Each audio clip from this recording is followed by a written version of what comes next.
Армысыздар тыңдармандарым. Өмір теңіз арнасына қош келдіңіздер. Бүгінгі тыңдайтын әңгімелеріңіз ашына. Авторы Мұрат Кенжебаев. Жасым болса 32-де. Не байым жоқ, не балам жоқ. Ата-анама да қадірім жоқ. Тума-туыстарым теріс айналды. Мен өмірден орын таппаған сорлымын. Анығырақ айтсам, біреудікін тартып алам деп өз орнымды жоғалтқан албастымын. Деп көліктің артқы жағында отырған жас қыз деуге аузы бармас, бірақ келіншек емес.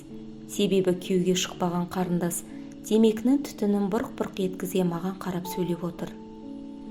Қолындағы шөлмектегі сырасынан ұрттап қойып күрсінгенде бүгін өлетін кісінің кейпі көрінеді.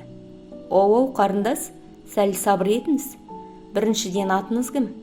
Екіншіден, өмірден орнымды таппадым дейтіндей, бүгін ертең қарттықтан өлетін адамға ұқсамайсыз. Үшіншіден, албасты емессіз. Адам үрікпес түрім бар, тым жақсы баласын. Не болды сонша өмірден безіп?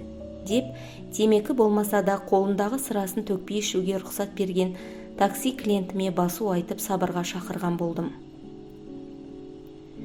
Әдемісін деуге аузым бармай қалды ма? Сіздер еркектер әшейінде сұлуысың, кереметсің, суперсің дейтін едіңіздер. Енді не қып саранданып отырсыз, деп өзіме шапты. Қарағым-ай, олай дейтін ретің жоқ. Мен сені өмірімде бірінші рет көріп отырмын. Оның үстіне әйелдің бәрі әдемі екеніне дау жоқ. Бірақ ішімдік пен темекіге үйір әйел заты сұлулығын жоғалтып алады. Темекі тартып отырған әйел немесе қыз бала көрсем, маған жезөкшедей көрінеді. Сондықтан көріктісіз деп сөзді аяп қалдым. Темекі тарту қазақ қыздарына жараспайтын қылық. Ауыздағы темекімен шыққан түтін қазақ қыздарының табиғи ұяңдығын жойып, елге жек көрінішті етіп көрсетеді. Деп едім, міне аға, дәл түстін. Мен сол жезөкшемін. Көшеде тұрмасам да, көрінгенмен жатпасам да, мәдениетті жезөкшемін. Атым маңызды емес, жай ғана Тоня дей беріңіз, деді жұлып алғандай.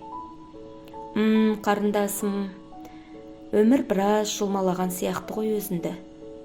Біресе сіз деп, біресе сен деп шатасып отырсын. Мас емессің ғой, өкінішпен ызаң қатар шығып тұр. Өкпелісін, бірақ кімге екенін білмейсін. Не еңкілдеп жыларынды, не қарқылдап күлерінді білмей отырсын. Менің ақылымды алсан, жыла, оңашада өкіріп жыла. Сонда жеңілдеп қаласын, деп едім. Аға, қайда барам? Кімге жылаймын? Кім бар мені түсініп қолдайтын? Дұрыс айтасыз, өкініш өзегімді өртеп барады. Өзіме өзім қол көтергім келген, оны да келістіре алмадым. Деп жанары жасқа толып, сондай бір бейкүнә қорғансыз күйде қарады. Қарындас, былай істейік. Мен сізді қазір адресіңізге жеткізіп тастаймын. Мынау менің телефон номерім. Әңгімелесуге, ішіңіздегіні шығаруға дайын болғанда телефон шалыңыз. Сізді тыңдап, білген ақылымды айтуға тырысып көрермін. Әйтпесе қазір айтқаныңыздың бәрі мас адамның сөзі болып кетер. Сыр ашуға міндетті емессіз, бірақ саудың ойындағы мастың тілінде деген ішіңізде өшпес өкініш бар сияқты. Ондай жүкпен өмір сүру қиын. Алақандай барлығы бірін-бірі танитын ауылда әңгіме болып кетермін десеңіз, ұмытыңыз, деп жергілікті халық банкі аялдамасы деп атап кеткен гүлдер дүкенінің алдынан тоқтадым. Ештеңе деместен көліктен түсіп жан-жағына қарап алды да жүгіріп кетті. Былайырақ барып, көлеңкелеу жер тауып алып, көліктің есіктерін ашып, желдетіп, бір жарық қиқым-сиқымды қолмен алып тастап, автодезодорант сеуіп тастап, өзім көлеңкеге жайғасып, отырдым да ойға кеттім. Неге ылғи осындай жандар маған тап болады? Еркегі бар, әйелі бар, сауы бар, масы бар. Сөйлесуге адам таппай, ішіндегісін ақтара алмай жүрген жандар маған жолға береді. Әлде өзім әңгімеге тартам деп ішкі пернелерін қозғап жіберем бе? Құдай-ау, бітпеген, үйін тұр, ер жеткен ұлым, бой жеткен қызым бар. Мектеп жасында екеуі тағы бар. Бәрінің ас суы мен киімі, коммуналдық төлемдері мен айнымас серігіне айналған кредитім бар. соларға жұмсайтын уақытынды көрінген көк етектінің көз жасына қиып жүресің бе? Жұрттың проблемасын не істейсің? Басынан бір жері ассын, әркім өз тағдырының иесі. Аунап жатқан өлі тірісі белгісіз мастың үстіне мыңдаған адам аттап өтіп жатыр. Сен де өт солай. Өлмесе өмірем қапсын, деп бас пайдамды ойлап жүрмейсің бе, деп ішкі жан дүнием айғай шығарып ұрсып жатыр. Сондай ішкі ойлармен жағаласып отыр едім, телефоным сағындым Алматымның әуенін төгіп жіберді. Көтеріп едім. Алло, аға, ассалаумағалейкум. Атағозыдағы клиентіңізбін ғой. 2-3 точкаға баратын такси керек еді. Бағасына келісерміз, келісесіз бе? Деді. Танып отырмын. Тауық бағатын бала. Өткенде жәрмеңкеге тауық апарамыз деп, ол тауықтар жәшіктен шығып кетіп, біраз әуреленген едік. Уағалейкум ассалам. Бар, бол інім. 6-7 минуттан соң барам. Тағы тауық таусу керек болса, жәшіктерінді мықта, деп телефонды сөндіріп рөлге отырдым. Жанағы қыз хабарласып жатса көрерміз. Жезөкшемін дейді. Мүмкін жазуға тұрарлық бірдеңе айтар деп тауық тасуға кеттім. Неге екенін білмеймін аға. Сізбен кездесіп, сөйлесіп көрем деп шештім. Күлкі қылып мазақтасаңыз да, жаралы жанымды азаптасаңыз да, енді маған бәрібір.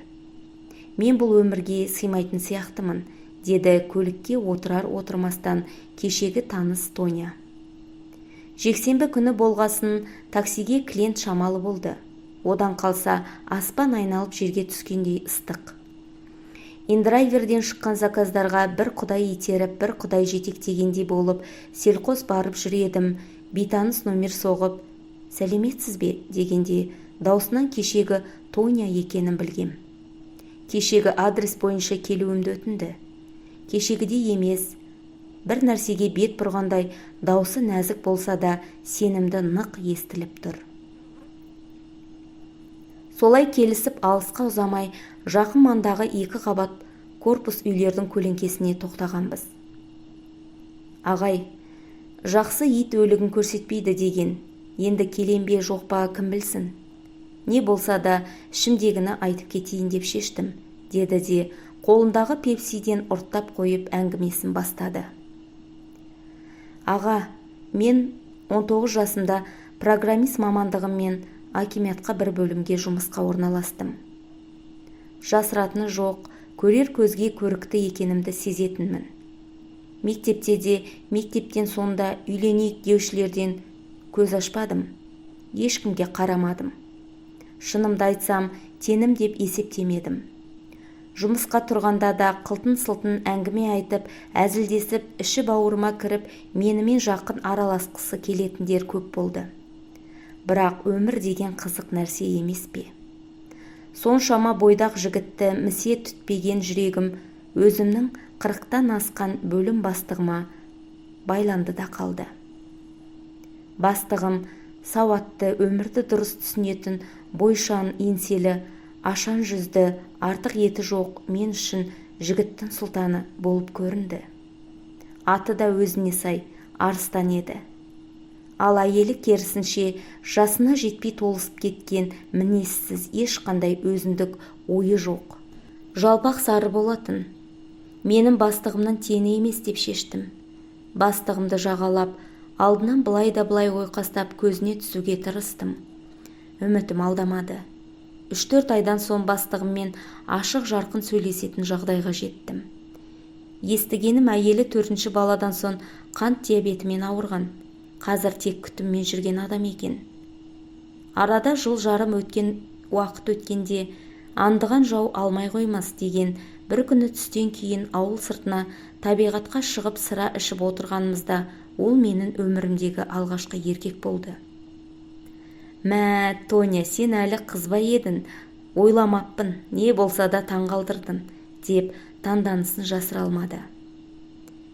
Мен осы ұрымтал тұсты пайдаланып, мен өзімнің сүйген адамыма бойымдағы ең қасиетті пәктігімді сыйға тарттым деп әбден мүләйімсідім.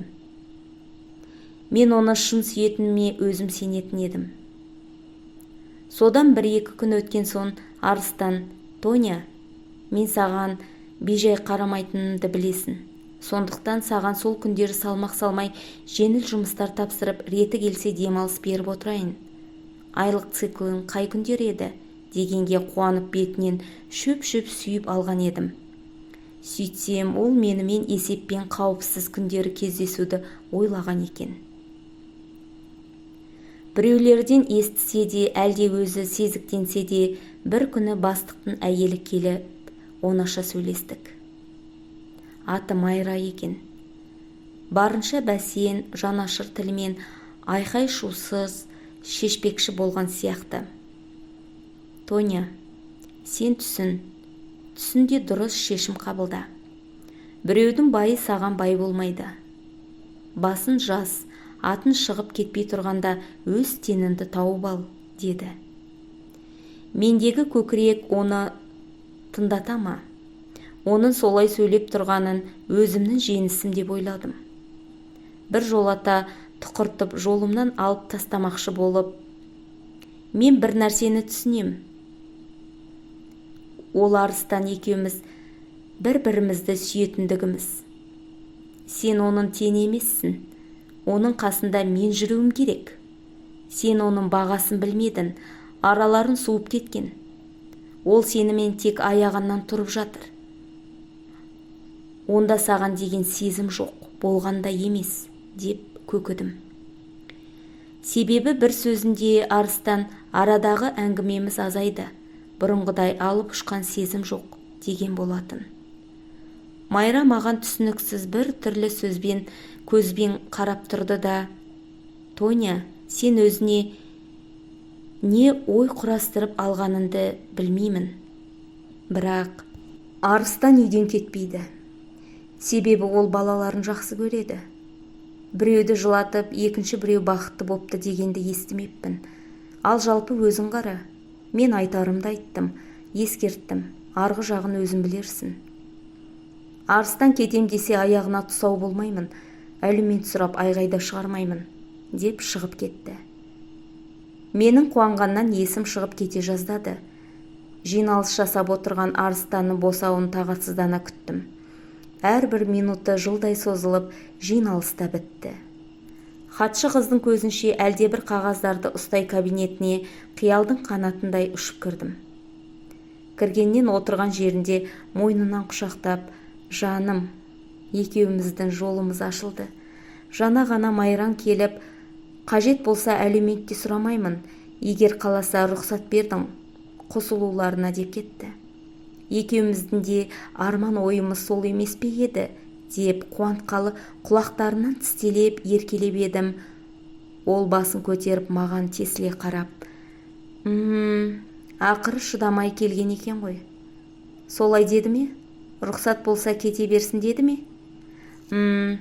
Ол сондай, одан шығады, деп аз кем ойланып отырды да, не ғой, Тоня, сен бекер әуре болғансың. Мен саған үйленем деп уәде берген жоқпын. Кездесуіміз саған да маған да ұнайтын, ал семья құруды айтпадық та. Сондықтан мен Майраны таңдаймын, бала шағамды таңдаймын. Саған көп рахмет, тамаша сәттер сыйладың, көңілімді жасартып, қуаныш сыйлай білдің. Бірақ мен әйел бала шағамнан кете алмаймын, деп кабинетінен менен бұрын шығып кетті. Сол кеткеннен келмеді. Басқа қалаға, басқа жұмысқа ауысқаннан кейін естідім. Телефон номерін өзгертіп, желідегі аккаунттарында бұғаттап тастаған. Арыстанның бұлай істегеніне қатты қиналдым. Бір есептен өзімді де кінәладым. Ол маған ешқашан үйленеміз, қосыламыз деген жоқ. Аймалап сүйгеніне құшақтап, қысқанына мәз болып, алып денесінің астында ләззатқа көміліп, бақыттан басым айналып, еш нәрсе ойлауға мұрша бермеген екен. Бөлімге арыстанның орнына 50-ден асқан үлкен кісі бастық келді. Бірақ маған бәрібір еді. Өмірге деген еңсем түсіп кеткенді. Сөйтіп солай арада айлар өтті, жыл өтті. Өзім қатарлы бір-екі жігітпен айына 2 айда кездесіп, көңіл көтеріп жүргенім болмаса, өмірім бір қалыпты өте берді. Сондай күндердің бірінде басқа бөлімнің бір қызметкері туған күн жасап, бәрімізді шақырды. басқа бөлімдегі біздің бөлімнің жас жігіттері қатар құрбы ретінде әзілдесіп, араласып жүретінбіз. Тек Арыстан барда мен оларды көзге ілмеуші едім. Олар да маған қатты ұмтыла бермейтін. Содан туған күнге бардық. Жергілікті мықты кафелердің бірінде болды. Іштік, жедік, биледік. Жігіттер жағының барлығы дерлік мені көзбен ішіп жеп қойырдай болып отырды. Енді бір батылдауы әзілдеген болып, «О, Тоня, осы мен ерте үйленіп қойған сияқтымын. Қап, өзіндей періштенің кездесерін білгенде күтетін едім», деген сөз шарапқа уланып отырған миға дәл тиді. Мен жүзіп кеттім. Сонымен не керек, сол туған күннен соң басы бос жігіттер мен әйелдері үйде қалғандары бар туған күнді бір үйде жалғастырдық. Ар жағын аға өзін түсініп отырсын не болғанын. Сол күннен бастап мекеменің гүлі атандым. Айналамдағы жігіттер қасымда құрақ ұшып жүретін болды. Мен де өз кезегімде оларға оң көзбен, анығырақ айтсам, оң жамбаспен қарайтын болдым. Мұның бәрі алдамшы. Жалған 5 күндік тірлік екенін сезетін едім. Әйтсе де жаныма қатты тиген бір сөз болды.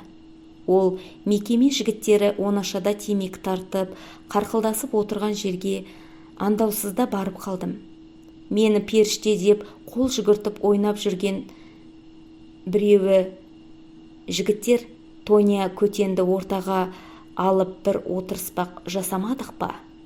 Құдайға шүкір, Арекен тегін көтен тастап кетті емес пе? Апшаққа деп дарақылана күлгенде бәрі соны қостай күлді. Жыным келіп ашуланғаным сонша, сол сәтте қолымда қару болса бәрін ойланбастан ата салар едім. Бетіме періштем, гүлім, сұлуым деп жүріп сыртымнан көтен деп ат қойған екен. Тоня, жұрттың бәрі сені жақсы көреді, еркек біткеннің бәрі сенің жолында өлуге бар, дегенге шар сияқты үріліп жүре беріппін. Неткен көр соқыр едім десеңші. Сыртымнан сыпсындаған сөзге құлақ салмаған неткен санырау болғанмын. Айналамның бәрінен жерініп, тума туыстың бәрі менен жерініп, күндерім өте берді. Бір күні жаңа шал бастығым шақырды. Кіргеннен, «Тоня, сен өз еркіммен жұмыстан шығам деп арызыңды жаза бер. Себебі үстінен арыз бар. Жұмысқа қырын жоқ екен. Себепсіз жұмыстан қаласын екен. Ең жаманы біреулердің отбасына от салып жүр екенсің. Моральдық тұрғыдан азғындап жүр екенсің. Осы арызбен мен сені ешқашан мемлекеттік қызметке тұра алмайтындай қылып статьямен шығарып жіберем алам», деді көзінің астымен тесіле қарап. Өнменімнен өтер аш көз қарас мысымды басып тұр. Әлсіздігімді көз жасым сездіріп қойды, бетімді басып еңкілдеп қоя бердім. Шал бастығым орнынан тұрып келіп, «Төй, ол енді дұрыс емес. Осылайда бола ма? Бір реттерін қарастырармыз. Қоя ғой енді», деп құшақтап, белімді жамбасымды сипай бастады. Арам шалдың ішкі ойын түсініп тұрмын.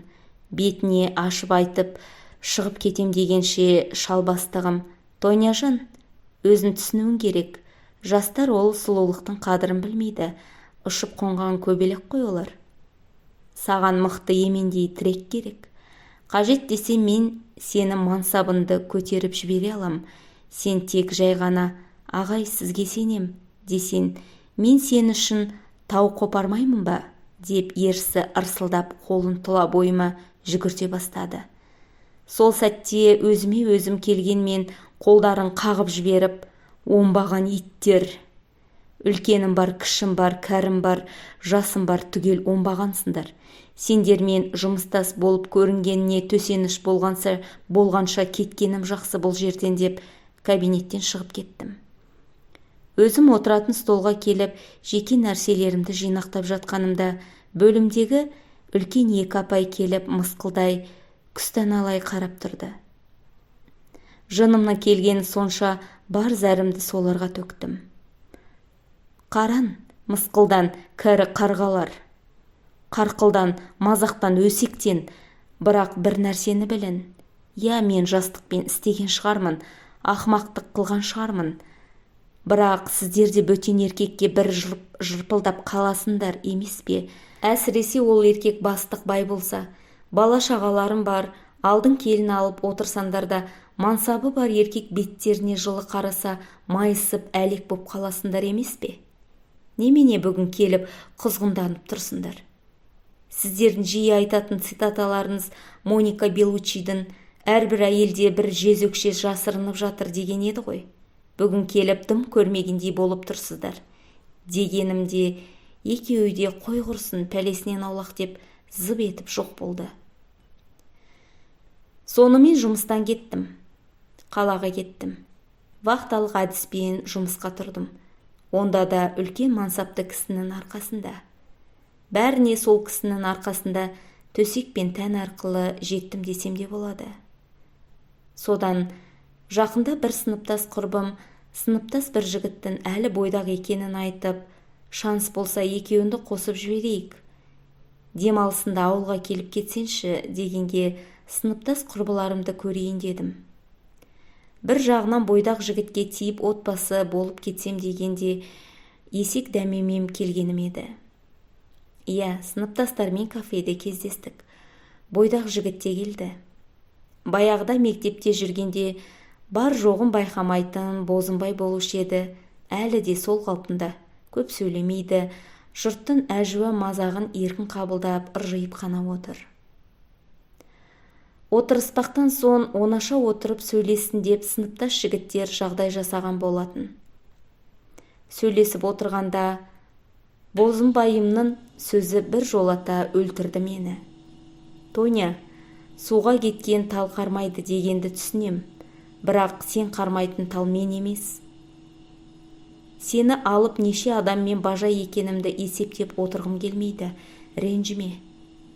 Әркім өз жолының жолаушысы, әркім өз бақытының ұстасы деп ешкіммен қоштаспастан шығып кетті. Содан соң ақ мен бұл өмірде орнымды жоғалтқанымды түсіндім аға, деп сөзін аяқтады. Не айтарымды білмей 5-6 минут отырып, тамағымды кенеп қырылдай сөйлеп. Тоня, сен олай ойлама. Өмірге келген әрбір адамның өз миссиясы болады. Адам өзі оны толық түсінбесе де, соны орындап жүруі мүмкін. Сол мақсатты түсінем дегенше, басын тау тасқа талай рет соғады. Сен 1-2 рет меселін қайтқанға орнымды жоғалттым немесе таппадым деме. Сенің орнын әлі босаған жоқ немесе дайын емес. Иә, саған бірден өзін ойлағандай отбасы болып кетуін оңай емес. Сондықтан сен отбасына өзін неге жасап алмайсың? Дегенімде үміттене жалт қарап, қалай? Деді. Түсінесің бе, Тоня? Сен сияқты тағдырымен тайталасып жүрген, адасып барып жолын тапқан адам аз емес. Жалғыздық жанына батып жүрген, араққа салынған немесе мүгедектігі бар жігіттер бар. Неге солардың біреуінің өмірге деген құштарлығын оятып, жалғыздығына серік болып, тек екеуіңізге арналған бір ғұмыр жасамасқа? Сен бар жоғы 32-десің, әлі ұзақ өмір алдында. Мүмкін әйелі өліп, балаларына ана болар жан таппай жаны шырқырап жүрген жігіттің жүрегіне демеу боларсың. Кім біліпті қай жерден шырағын жанып, қай сүйдің шамын жағарынды. Солай қарындасым, өмірден түнілуге әлі ерте саған. Қандай адамға кезіксең де сұлулығыңмен емес, мейіріммен қаратып алуға тырыс. Отбасылық жағдайда да мейірім бірінші орында болсын. Сол мейіріммен өзін сияқты бір адамның өшкелі тұрған отын жаға алсан, екеуінің оттарын өзгелер сүйсініп, жылынар алау болары анық. Дегенімде, солай ма аға, өмірден кетуге ерте ме әлі? Мен тындыратын іс бар ма сонда? Деп көздері жылтырап, от жанып шыға келді. Бақытты бол қарындасым, бәрі жақсы болады. Құрметті тыңдарман, қазақша арнамның дамуына қолдау көрсетіп, лүпіл мен қоңыраушаны басып, тіркеліп, пікір қалдырып кетулеріңізді сұраймын. Келесі шығарылым тек қана сіздер үшін.